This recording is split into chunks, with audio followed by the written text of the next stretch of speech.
मैं आज के इस अवसर पर खासकर विधानसभा क्रमांक 3 दीपावली मिलन समारोह के अवसर पर इस वर्ष की दिवाली कुछ खास है, कुछ हटके है।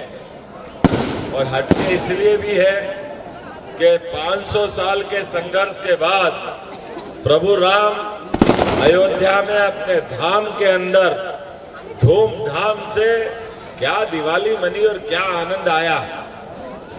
वो दिए वाले दिए लगे क्या? 25 लाख दिए। ऐसा लग रहा था हमारे दीपक की रोशनी के प्रकाश से सारा संसार जगमगा गया, सारा संसार आनंद में डूबा।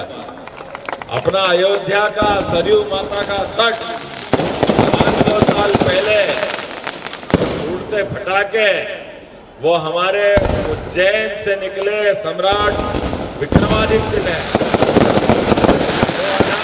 पहले जो भव्य मंदिर बनाया था, काल के प्रवाह में उस मंदिर को तोड़ करके आतताइयों ने हमारे अपने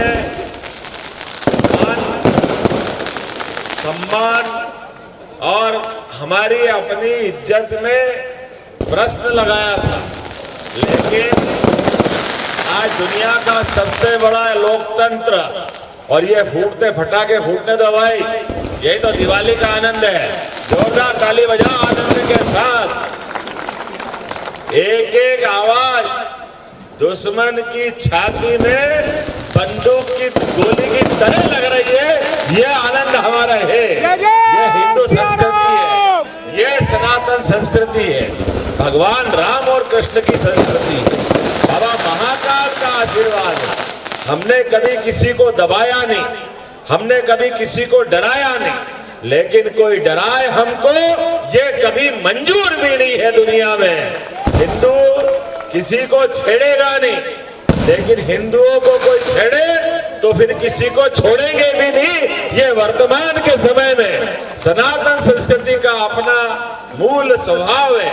जियो और जीने दो, जीने के साथ। मैं अभी देख रहा हूँ प्रशासन काफ़ी सक्रिय है और प्रशासन कार्रवाई करेगा, और यदि इसमें सही चेहरे आइडेंटिफाई नहीं हुए तो फिर मैं भी देखूँगा कि इंदौर में कौन अशांति फैलाता है। मेरे हाथ लग गया ना तो उल्टा लटका के शहर में घुमाऊँगा मैं। इस शहर में कोई अशांति नहीं फैला सकता है, और जो भी अशांति फैलाएगा, प्रशासन तो बहुत सक्रियता से काम कर रहा है, पर ऐसा लगेगा कि हम लोगों को भी इन्वॉल्व होना पड़ेगा, तो हम पीछे नहीं हटेंगे। इस शहर के लिए हम कुछ भी कर सकते हैं। ऐसे लोगों को क्या संदेश दे रहे हैं कैलाश, क्योंकि इंदौर की परंपरा रही है सामाजिक तौर पर? मेरा खुला संदेश और पहले से बोलते आया हूँ कि इंदौर में जो दंगा फैलाएगा ना, वो इंदौर में रह नहीं पाएगा। हमें पता लग गया कि ये शख्स है, वो इंदौर में नहीं रहने देगा। हमें प्रशासन जो कार्रवाई करेगा, हम भी पीछे नहीं हटेंगे। और इसलिए इंदौर शहर का नुकसान हो किसी भी प्रकार से कोई करेगा, हर तरह से हम उसको समाप्त करेंगे। वो जिस मुख्यमंत्री मोहन यादव जी के बारे में ये टिप्पणी कर रहे हैं, वो ये भूल रहे हैं कि जनता ने उस सदन में उनको भेजने की भी जहमत नहीं उठाई। वो चुनाव हारे हैं और मोहन यादव जी विधानसभा में सत्ता पक्ष के नेता हैं, मुख्यमंत्री हैं। मध्य प्रदेश की 7.5 करोड़ जनता ने उन्हें मुख्यमंत्री बनाया। मध्य प्रदेश में 163 से ज़्यादा विधायकों के वो नेता हैं। इस तरह की अनर्गल बातें करना, यही संस्कार है कांग्रेस के। अपनी नेतागिरी चमकाने के लिए मैं जीतू पटवारी से कहना चाहता हूं कि अपनी सीमाओं में रहें। मुख्यमंत्री मोहन यादव जी का जो बयान है, वो बयान किसी भी हद तक कहीं भी गैर कानूनी नहीं है। और मैं जीतू पटवारी जी को कहना चाहता हूं कि तुरंत वो मोहन यादव जी से सार्वजनिक रूप से माफ़ी मांगे। इस तरह की शब्दावली मध्य प्रदेश की राजनीति में बर्दाश्त नहीं की जाएगी। सर एक मिनट, ये एक मुख्यमंत्री संवैधानिक पद पे है और उनकी भाषा छोड़ेंगे छेड़ेंगे तो छोड़ेंगे नहीं, ये मुख्यमंत्री की भाषा नहीं है, एक छुटभैये नेता की भाषा है। कटोगे तो बटोगे।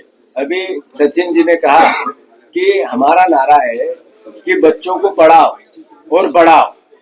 एक साथ इस देश की प्राचीन सभ्यता परंपरा, जो प्राचीन भारत की अपनी एक सीख है, एक शिक्षा है भगवान राम और कृष्ण की, उसमें मानवता ही महत्वपूर्ण है। उस भाव को भारतवर्ष जीता है। और अगर संवैधानिक पद पर एक इस तरह की भाषा एक व्यक्ति बोलता है, ये नहीं अपराध है। मैं मानता हूं ये अपराध करने से मोहन यादव जी को बचना चाहिए। दूसरी बात, जब आज पूर्व गृह मंत्री असुरक्षित है इस प्रदेश में, तो क्या मैसेज है कि ये माफियाओं का राज है या नहीं है? अगर पूर्व गृह मंत्री रो रहे हैं कि मुझे धमकियां मिल रही है, तो हम जिस बात को बार बार कह रहे थे कि ये मोहन यादव की सरकार ही नहीं है, ये बीजेपी की सरकार नहीं है, जनता की सरकार भी नहीं है, ये माफियाओं की सरकार है।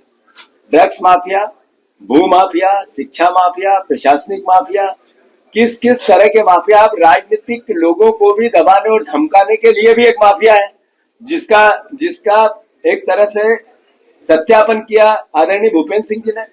मुझे दुख है कि प्रदेश में अब जनता का राज नहीं, जंगल का राज है। जहां तक दोनों चुनाव के सवाल है, 500% विजयपुर, 50,000 से ज्यादा कांग्रेस पार्टी जीतेगी और बुधनी में भी टक्कर है, कुछ भी अप्रत्याशित परिणाम होंगे। मैं धन्यवाद देता हूं, आप सब आए नाश्ता कर। सर एक सवाल, मोहन भागवत जी ने बोला है कि कुछ शक्तियां भारत को दबाने का काम कर रही हैं, संघ उनकी रक्षा कर रहा है, डंडा लेकर। जिस तरीके से संत और संघ में अंतर नहीं होता है, संत पुजारी की तरह काम करता है, संघ देश के राष्ट्र के लिए काम कर रहा है। सवाल क्या आपका? मोहन भागवत जी ने बोला, स्टेटमेंट है ना, आपका सवाल क्या है? मेरा सवाल ये है कि आप मोहन भागवत जी ने बोला है, तो आप क्या किस तरीके से देखते हैं? उनका जो स्टेटमेंट आप उनसे जवाब मांगो ना, आपने जो बोला। आज 26 को लेकर क्या कहेंगे?